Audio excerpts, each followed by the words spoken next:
Near mint condition, the home of collected editions. That cover's so awesome. Absolute format is the best way to own this store. Time to empty those wallets and fill those shelves.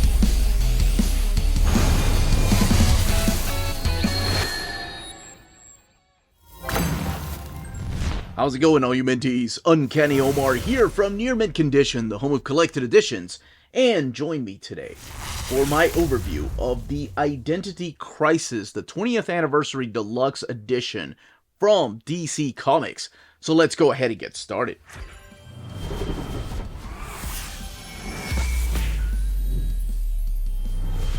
So what we're looking at here is the 20th Anniversary Deluxe Edition of Identity Crisis. It's crazy to say that this came out 20 years ago because all that feels still like yesterday. And like I've always said on my channel, 20 years ago to me still feels like 1980. Doesn't make any sense that we're talking about 2004. We have the DC logo here, Identity Crisis, 20th Anniversary Deluxe Edition, Brad Meltzer, Rags Morales, Michael Baer, and Alex Sinclair. And 20th Anniversary Deluxe Edition, Brad Meltzer, Rags Morales, Identity Crisis, Michael Baer, Alex Sinclair, and the DC logo. And then some of the key players right here, like Ralph and Sue Dibney. And it's interesting that they left Batman over here in the corner and put Hawkman right there. But he is a big key player in here. Years ago, a line was crossed. The heroes responsible swore one another to secrecy. Now one of their own is dead. Yes, that's... Now, what we're looking at today is the direct market cover. On the left-hand side is your standard edition cover that will be available everywhere. While the direct market cover is only available at places like cheapgraphicnovels.com, waltzcomicshop.com, bdcosmos.com, comicsbugle.com, readcomics.com, diamondbreedcollectors.com, organicpricebooks.com, in-stock trades, Tales of Wonder, or your local comic book shop. Everything else underneath the dust jacket is the same. And speaking of dust jacket, let's shift the focus back to this and look underneath at the dust jacket here. The flaps, it's just the bio on the creators, including Michael Turner. Man, he's, my goodness, passed away in 2008. And then we have this image here from Rags of definitely the key players in this story. And protect yourself. What does that note mean? All right, we are going to crack this book open, and we're going to showcase the artwork, and I am going to be talking about some of the story. I'm going to give you the pitch of the story, and then we'll look at the back matter and extras and build, of course. Okay, let's go ahead and crack this open. Wow. I really like the end sheets here. That is a cool design. We're looking at internal pages by Rags Morales. And we have this piece right here that we saw on the art on board. And it is Ralph Dibney, Identity Crisis 20th Anniversary Deluxe Edition. Brad Meltzer, Rags Morales, Michael Baer, Alex Sinclair, and Ken Lopez doing the lettering. The 20th anniversary right here. Giving credit to Michael Turner for the covers, and of course doing the cover to the direct or the standard edition, while the direct market over here is Rags Morales. Superman created by Jerry Siegel and Joe Shuster, special arrangement with the Jerry Siegel family. We do have a new introduction from Dan Didio here, and then we have the chapter breaks and where you're going to find each one of these different chapters. And then the behind-the-scenes stuff, the back matter, like the cover gallery making of Identity Crisis, the making of the covers, the making of action figures, and something new, remembering Michael Turner. So here's your introduction, talking about just how much of a risk this was for DC Comics. And this is all written by Dan Didio. It's a brand new introduction. He's not even at DC anymore. He was the executive editor and publisher at DC. And he just goes back and talks about just how risky the series was, how real it got, and mentions things about 9/11 taking place and they having to change the way that heroes had to be written because the stakes were up, and kind of giving you the mentality of the people behind it and how they ended up getting Brad Meltzer to do this. I've always been a fan of the dedications, the way Rags writes this, and there's nothing wrong with Brad Meltzer. I think it's great. Him thinking Ben Rubin and his poppy for making up the best Batman stories just because they knew that he loved them. But Rags writes something beautiful here. Thinking his family, his kids, his granddaughter, and the dedication here, I love it. For friends and families, love and support. In the end, that is all what this story is about. And to the naysayers, because this book speaks of perseverance as well. I love this very last part. Dad, chapter 5 is for us. I love you all. And if you've read the book and you know what happens in chapter 5, that is a really deep and powerful dedication. Okay, this book collects Identity Crisis 1 through 7. It has 288 pages, and this deluxe edition retails for $49.99. Now, I'm just going to go ahead and say, if you've never read this, I will be talking about spoilers. But before I do, this kind of sets off the whole events of Infinite Crisis. Things like Villains United, the OMAC Project. A lot of that came from this. This and the Superman and Batman by Jeff Loeb and Ed McGuinness. So if you are wanting to do like a quick read through of the DC Comics events, this is a crisis that takes place after Crisis in Time, 0 Hour, and Infinite Crisis. It takes place after Crisis on Infinite Earths, and it does set up a lot of the things that will happen in Infinite Crisis. Is it 100% necessary to read? No, not at all. I think Infinite Crisis does an amazing job if you have the omnibus with all the little mini-series leading up to it. But I will be, from this point on, talking about spoilers for at least the very first issue. First two issues, perhaps. All right, so what's going on? First of all, oh my gosh, was I excited when I heard about the series.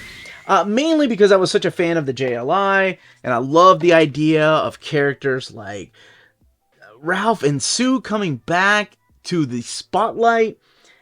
I didn't know what was going to happen. I don't think a lot of us did. So we'll come back to the beginning to talk about the setup. So at the very beginning, we have Ralph Dibny right here, who goes by the Elongated Man, sitting down with Firehawk, and they're kind of scoping out a deal that's about to take place. They're going to make some arrests, and he's just talking about his nose and his powers. And so there's a lot of goofiness to the character, but I love that about him. And what ends up happening is that we get to see these characters, these superheroes, kind of set aside the superhero to show their human side. You have Clark Kent with his mom and Pa Kent right here. You have Corey and Dick Grayson reuniting. You have Connor Hawke with his father, Ollie, right there. And he's being trained by Wildcat.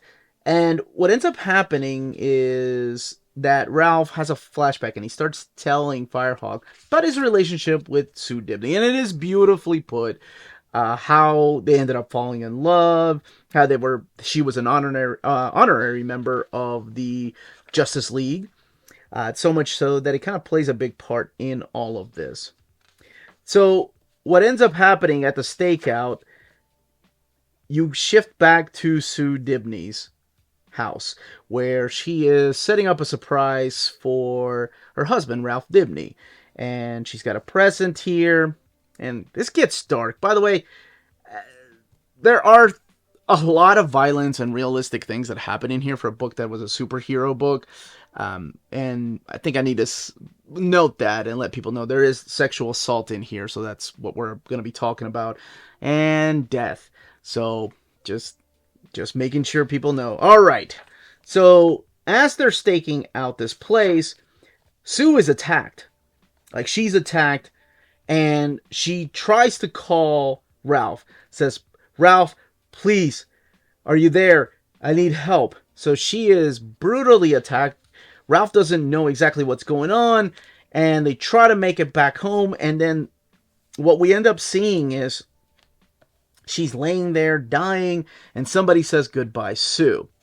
And then the flamethrower kicks off and it burns her body. He doesn't make it in time, and at the very end, he is holding the corpse of his dead wife there, along with the present that finally opens up to reveal that she was pregnant. That was the gift that she was giving him, and that is heartbreaking. Then we start seeing again the DC universe connecting with their families. Like you have Tim Drake right there with his dad Jack. You have the Atom talking to his ex-wife Jean Loring right here. And eventually they find out what happened to Sue. That someone has killed Sue Dibney. So therefore someone must know her importance to the world of the Justice League. It's also very important to note that during this time, Hal Jordan is not the Green Lantern. We have Kyle Rayner as the Green Lantern. Hal Jordan at this time was the Spectre. We also have Wally West as the Flash, not Barry Allen, because there are some flashbacks here to a new reader that might get a little bit confusing. Wonder Woman delivers a big, beautiful speech. Ralph can't keep it together at his wife's funeral. And it's just so heartbreaking to see somebody break down like this. So the superheroes are like, all right, somebody murdered Sue. We got to figure out who it is. Meanwhile, a group of Justice Leaguers are talking in secret, saying that, hey, look, everybody else is gone. We know who did this. Let's go and find him. Where the hell is Dr. Light? And that's where the first issue ends, the coffin issue. Michael Turner again with the textless covers. Jean and Adam right here, Ray Palmer, because of the death of Sue and now the threat to a lot of the civilian wives or husbands or kids or fathers, people are getting closer, and that's kind of what starts happening. You're going to start seeing a lot of relationships throughout the DC universe that you don't often see. And even Jean Loring and Ray Palmer maybe able to fix their relationship that was once broken. So why Dr. Light? Why did they bring up that name? And why just a group of them? Well, there is a flashback scene where in the Watchtower, Sue Dibney was there, and Dr. Light managed to break into the Watchtower and sexually assault Sue Dibney. Now I'm going to skip a little bit through here because the aftermath of this, it was decided that nobody can know the secret identity of these characters. So what the Justice League decides to do is tell Zatanna to wipe Dr. Light's mind, but also tweak it a little bit to make him a goofball character. Because Dr. Light up until this point wasn't a big threat. Dr. Light was a character that fought the Teen Titans and stuff.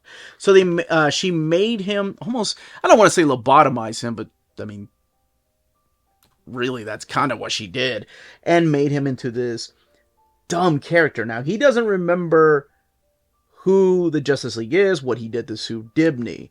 So how could he be the killer? Well, as we go through here, you learn that the Justice League doesn't really stop at him. The reason that this is called Identity Crisis is because it's a take-on name, because of a story where the villains switch bodies with the superheroes, kind of like vice versa, or 18 Again, or what's that other movie that got a remake? Was it Freaky Friday and things like that? But that was a long time ago, so the way they kind of retconned that story is saying, oh yes, once the villains found out who the heroes' secret identities were, Zatanna just went in and wiped their minds clean. But did it stop at the villains? Or did some of the heroes get mind wiped? And this is the last part I want to talk about. So Dr. Light knows the heroes are coming for him. He doesn't know why exactly, because he can't remember, right? He was lobotomized by Zatanna, so he hires the greatest assassin in the DC universe, and that is Deathstroke. And Deathstroke single-handedly just wipes the floor with this Justice League of Hawkman and Green Lantern and the Atom and Flash. So what happens through this fight is that they dogpile on Deathstroke, and this triggers a memory inside of Dr. Light's brain, and he remembers the Watchtower and how they dogpiled on him. And now he remembers what he did to Sue Dibney, and now he remembers what happened. So he snaps. And if the Justice League had done that to him, then what other villains had they done it to? And of course, the question is, if they'd done it to villains, Have they done it to themselves? Have they done it to any of the other Justice League members? And that's all I will really say about this. There's a lot of plot twists and turns in here. This is a story of it's a mystery, right? It's a whodunit. Somebody killed Sue Dibney, and there are more deaths through this book right here. Not just people's or superheroes' loved ones, but some superheroes themselves and some supervillains. So Brad Meltzer, he was a crime novelist, so it made sense. Like, it's all at the beginning when Dan Didio approached Brad Meltzer to do this. Brad Meltzer went on from here to do the run on Green Arrow after Kevin Smith left the book, and also write Justice League, relaunching it after the Infinite Crisis crossover. So a lot of questions spun out of this, and there was a lot of trust broken. If superheroes are wiping the minds of villains, then are they truly being superheroes? And if you ever want to know my thoughts on this, we did do an old reader, new reader many years ago, where I just laid out my thoughts about this story. This is mainly just a breakdown of what's going on, and then, of course, giving you the overview of the book. You yourself, if you haven't read it, read it, check it out, because I know this is a very divisive book on the internet. Now, let's look in the back for the extras. So we have a Wizard 35 cover right there, and censoring the final page of issue number 7. And we have more Wizard covers back here. Michael Turner.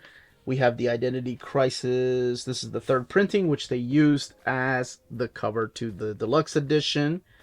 And the 2nd printing cover right there. Michael Turner's cover. And the piece that they're using for the art on board that came from the Absolute Identity Crisis. And this book has been available in Absolute Edition. It's been available in trade paperbacks and a hardcover edition. But this is the 20th anniversary. And we'll look at the build here in a second. So it goes from script here. They give you the script of issue number 1 to the finished art. And then the making of the book. There's also the making of the covers, which I find really interesting because I loved Michael Turner's artwork.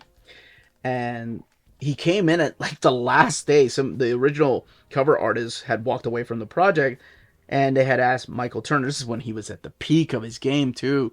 This is when Aspen Studios was just coming out. So he came in and did the covers. Some great iconic covers too. So the very last piece that's in here is a brand new piece. So there were also action figures based on these the designs by Michael Turner. Is the Remembering Michael Turner, and that's written by Peter Steigerwald. And that's written by Peter Steigerwald, who knew Michael Turner. It's weird to think about Michael Turner being gone since 2008. It's weird to think about this book coming out in 2004, just how fast times goes by. And your end sheets here. All right, let's look at the binding here and talk about the paper quality. So we do have glued binding in this particular book, 268 pages, and it is printed in this satin paper that they've been using. Not quite matte paper, not quite glossy, it's somewhere in the middle, but they've been using it for omnis, and they've been using it for deluxe editions. But it is that type of paper stock. I do love the fact that the black border is around the entirety of the book, making the paper leaves look a little bit like that. Look darker than your usual paper leaves inside of these books. But that's it. That, as they say, is that. If you're interested in purchasing this deluxe edition, don't forget to check out our sponsors. If you're in Europe and you're interested in buying these books, definitely check out Walt's Comic Shop in Berlin, Germany. They have the cheapest pre-order prices, flat shipping rate of €12 for all EU countries, emails answered within 24 hours, waltscomicshop.com, and you can use the code nearmintcon at checkout and get free shipping for all EU countries with your first order over €40. That's Walt's Comic Shop, your reliable source for omnis and premium collected editions in Europe. Ding! CheapGraphicNovels.com, your online home for graphic novels and collected editions up to 50% off cover price. They have excellent shipping and prompt and helpful service. Check out their bargain deals for up to 90% off cover price. And don't forget that CGN also takes pre-orders. That way you don't miss out on the hottest releases. And they are currently running a special promotion for you Minties. If you're a first-time customer, after receiving your order confirmation email, reply back to that email and let them know Near Mint Condition sent you their way. They will then apply a free shipping promotional credit to your next order in the US. Cheap Graphic Novels, your source for the hottest books with the kind of deep discount, quality shipping, and customer service that will keep you coming back for more. And that was the content, the page count, and build of this deluxe edition. Let me know in the comments down below if you've never read the series and you're going into this completely blind, or if you have read the series, what you think of this particular series. And if you have any questions, leave them down below. Don't forget to smash that like button, subscribe, and ring that bell for notifications. Everyone stay healthy and safe out there. Much love.